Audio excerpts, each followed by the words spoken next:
Hey guys, Doc, Merry Christmas. It's December 23rd or something like that. I'm gonna run you out to the farmhouse.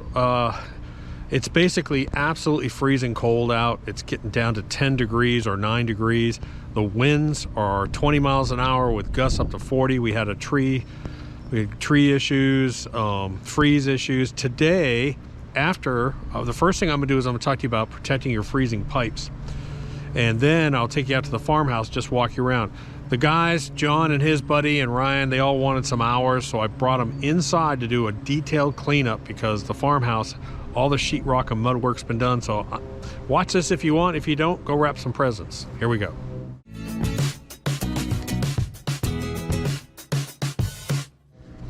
Okay, so let's talk about freeze. First of all, I'll put a link to faucet covers. Faucet covers do work. They can actually hold the radiant heat temperature from your house and from your brick, and they can bump up the outside temperature anywhere from 5 to close to 20 degrees. I think they're rated. It's not a guarantee, especially when you get down to 10 degrees. So let me show you what you need to do real quick. I'm going to give you an example. Back over here in the corner, my nasty corner with a garden, here's what I want to do. First thing I want to do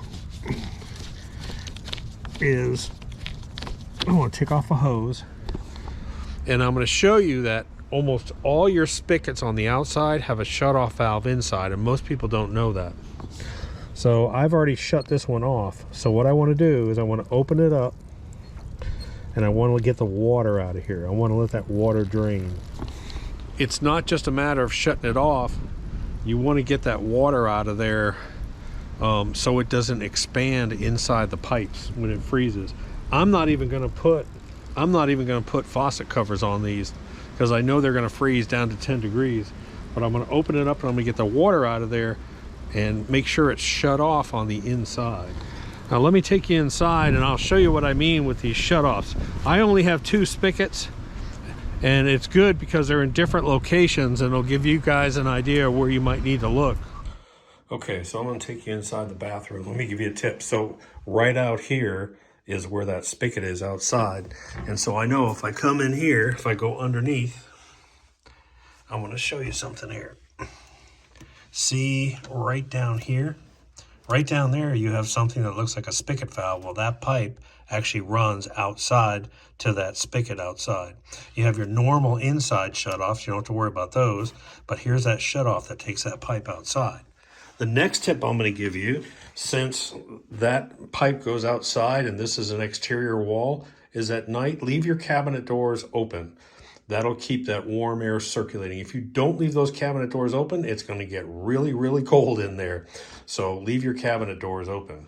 Okay, so now I'm in the laundry room. Out front, near the front of the house, I have a spigot out there. And let me show you where that spigot turnoff is inside here. Again, just go to where that spigot is located. And you can see this is my hot water heater. And then this is the main inline to the house. And what is this? That is my spigot shut off. So that is shut off. That spigot is outdoors, sitting outside. And let me just run out there and I'll show you where this goes to the spigot out there. I grew up shoveling snow up north. All right, so here's that spigot here. So what I'm going to do is I'm going to disconnect this hose. Actually, I probably don't have to, but I'm going to disconnect it anyways. And then I'm going to close that. I'm just going to let this water drain out of there. So now I got the water drained out, so I'm good to go. And that's it. So again, go inside, locate it, shut them off, open up the valve, let the water drain out, and you're good. If you want to put a spigot cover, put a spigot. I'll link to those spigot covers, the good foam ones down below. Man, it is cold out here.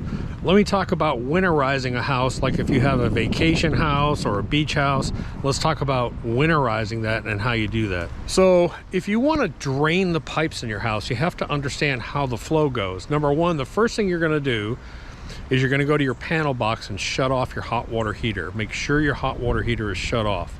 Step number 2 is go out to your street connection. If you have city water, shut off the water to your house.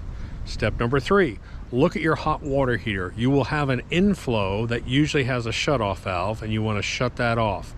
If you have an outflow shut off, shut the outflow. But most water heaters don't have an outflow shut off. That's the only problem.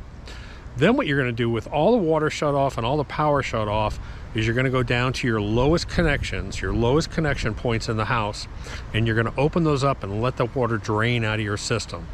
That works if you have a multi-story house and you go down to your lowest point, your lowest faucet, and you open them up. Now, more than likely, if you don't have a shut off on your hot water system, it's not going to drain fully. So your hot water heater is still going to have water. It's going to continue to drain, but the exterior cold water pipes, you can get that totally empty. Shut off the water to your house, open up those exterior pipes, just let all that water drain out. But again, you may not be able to fully drain the hot water lines, but hot water lines typically don't run outside, and that's the problem. So that's how you can winterize, like if you got a beach house or vacation house, protect those cold water lines that run outside. Now, I'm gonna take you to the farm and show you what's going on out there. So I shut off the heater so I could actually talk to you guys. Today I'm out at the farm property. And I'm using one of my favorite tools. I don't know why. Every roofing contractor and every general contractor should have one of these. Especially if you have a reel mower, you have to have one of these. If you lose a screw or a bolt and you're like. So I've got this one. I'll put a link to it in the description below. This is the one, this is like 3 feet wide, and then down at the beach house I have a 24-inch one. The 24 is probably what most people need. But man, I'll tell you what, we just finished drywalling in here, and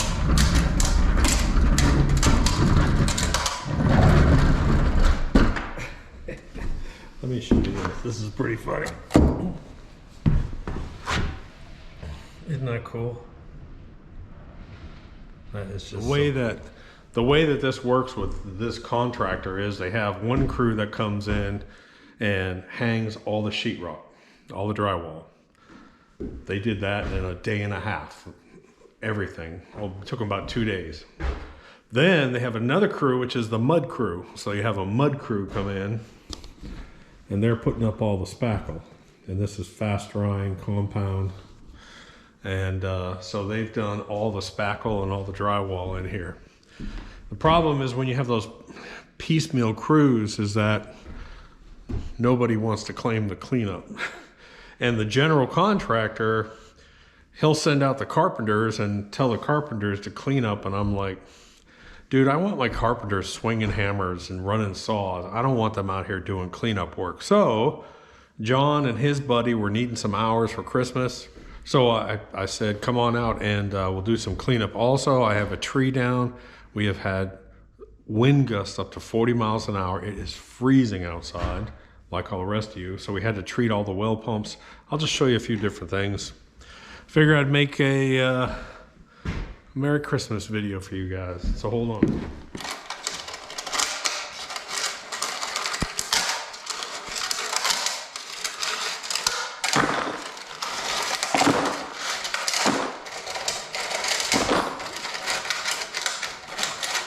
Those magnets are so powerful that the handle's not wanting to release. There we go. Lord, man. Ooh. All right, so I'm gonna take you outside. Doc is being brave. When I woke up this morning, it was 35 degrees, and it said by 10 a.m. it was gonna be 19. 18-mile-an-hour winds with gusts up to 30. They were right. It's cold out here.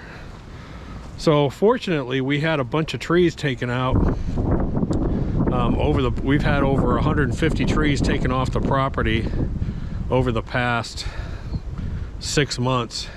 Last week, I don't know if you saw on my Instagram page, I actually put them cutting 3 more trees down here to get it away from that power line. Thank goodness I did, because they would be down. Matter of fact, one did fall over there that didn't have cut down. Last night the winds were so hard, it takes 2 hands to lift the top off that well pump, and the wind actually flipped it up. So we got to put a latch on it. But inside there, we took all the extra insulation that was lying around, and we just filled that with insulation. The well pump house, we actually spray foamed. But look what I got today. Nice little Christmas present. So there's my Christmas tree. We left this cedar up because it was so pretty. But guess what? It's now blocking the driveway.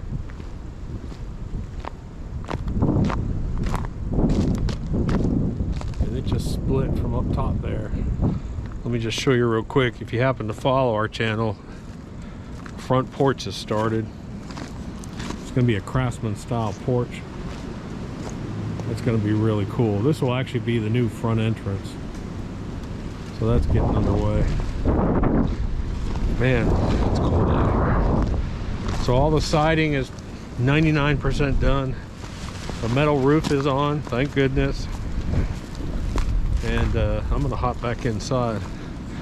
Ryan is gonna come out today, and John and his buddy are coming out today, and then I have possibly even another 2-man crew coming over to help with that tree. So I'm gonna have to turn the heater on here in a minute. By the way, Merry Christmas to you guys. Happy holidays. It's December, I don't even know what day it is. It's Friday, December 23rd or something. So, man, it's so nice to see this place with actual walls. I guess you guys haven't seen this place either. I'll show you. So this is the new addition. This is the sunroom. This will now be the front entrance of the house. Over there will all be kitchen, all in there. Let me walk over here so you can see that. This area over here will all be kitchen. It's all open into the sunroom. The former bathroom, former powder room will now be a pantry. And then you have a living room, which is open to the sunroom. If you remember, this opening was double doors, and that was a bay window on the back of the house. Maybe I'll put up a picture and show it looks like when we bought the place. So there's a fireplace over here. Have a new fireplace installed, and this is the new hidden powder room that we built. And this actually goes into the master. I'll show you that. So let me put up a little video clip. The Good Witch came over and helped us clean out the garage. Let me put up a little video clip of what this room used to look like when we first bought the place. We filled up 4 40-yard dumpsters with crap from this house. So anyways, now here is that former garage. This is now the master. Man, the ceilings in here they've got to be 10 if not 11 feet. I love it. But you have a nice little view to wake up to once the tree's gone. Pond. Then you come in here. Here's your squatty room. Squatty potty room. And then this will be double vanity, stand-up custom tile shower over here. And then behind this wall is that powder room for the living room. And then you come in here and we have, we'll just call it Mom's closet. I ain't gonna hang crap in here. You know, Mom's gotta have the good closet. So and that's pretty much where I am right now. Just wanted to show you guys what we're doing. So I'm gonna set these guys. I'm gonna let Ryan run this crew today and take care of all this cleanup crap. One of the reasons, so I know people are gonna say, man, that general contractor should have cleaned up. Let me tell you what, the carpenters that work here, they really appreciate the fact that I'm willing to have my own crews do a lot of this crap work. So when we need stuff moved and thrown into the dumpster, I'll tell the crews, I'll tell the carpenters, I say, you go sling hammers. I'll have my guys do that. And it's just appreciated. It's not about the money. I'm able to give John and everyone some hours, you know, just come out here and work. So they're happy too. Christmas money. All right, so as you can see, we got a dust bowl going on here. So John, his buddy, and Ryan are here. I got them some N95 valve masks, the good masks, because this place is just, whew, you can taste that dust. So we're gonna clean every single thing out of here. We're gonna vacuum all the windowsills. We're gonna vacuum all the ducts. We're gonna just get every ounce of it. This is the little detailed cleanup that most of your contractors are not gonna do, so I just sort of suck it up and do it myself. Don't forget, hey Ryan, I told them, don't forget when you're vacuuming, you're gonna have to take the filter off about every 20 to 30 minutes. Take it outside and knock it off, because this fine dust will just plug up that filter. I'm out of here. I'm leaving Ryan in charge. I'm out of here.